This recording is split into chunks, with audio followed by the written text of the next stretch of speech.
Everyone, কি খবৰ আপোনালোকৰ? আশা কৰোঁ চবৰে ভাল, মোৰো ভাল। আৰু মোৰ চেনেলক পুনৰবাৰ স্বাগতম জনাইছোঁ চতলাজ ব্লগ। তো আজি ৰাতিপুৱা ব্লগটো মই গা চা ধুই পূৰা ৰেডি হৈ আহিলোঁ। ৰাতিপুৱাৰ ভাগতে এটা ব্লগ বনাওঁ বোলো।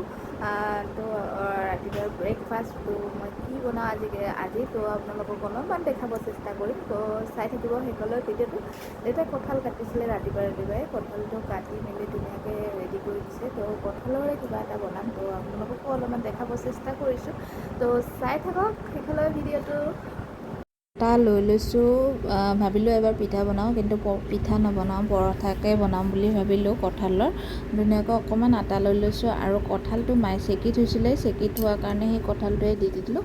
আৰু লগতে নিমখ আৰু অলপমান চেনি দি দিছোঁ, যিহেতু কঁঠালটো মিঠায়ে, সেইকাৰণে বেছি চেনি দিয়া নাই। আৰু ভালদৰে এতিয়া মাখি লৈছোঁ, কাৰণ কি এতিয়া ইয়াতে মই পানীও দিয়া নাই, পানী নিদিয়াকৈ ধুনীয়াকৈ মাখি পূৰা গোল বনাই ল'লোঁ।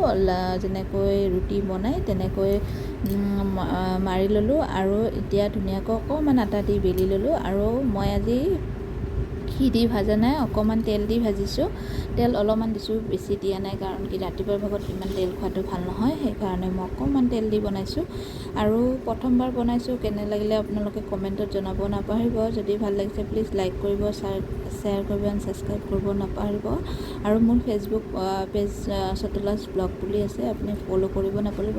গৰম গৰম মই গ্ৰীণ টিৰ লগত এনেকৈ আজি ৰাতিপুৱাৰ ব্ৰেকফাষ্টটো খালোঁ। আপোনালোকৰ কেনেকুৱা লাগিলে আপোনালোকে কমেণ্টত জনাব নাপাহৰিব। আৰু এনেকৈ আপোনালোকে বনাই এদিন খাবচোন। আজি মই প্ৰথমবাৰ বনাইছোঁ, তো বোলো আপোনালোককো অলপমান শ্বেয়াৰ কৰিলোঁ। সেইকাৰণে চবেই খাই মেলি ভালে লগা বুলি ক'লে। তো আপোনালোককো অলপমান সৰু এটা ব্লগ বনাই আপোনালোককো দেখালোঁ। তো আজিৰ কাৰণে bye bye, love you all, Tata.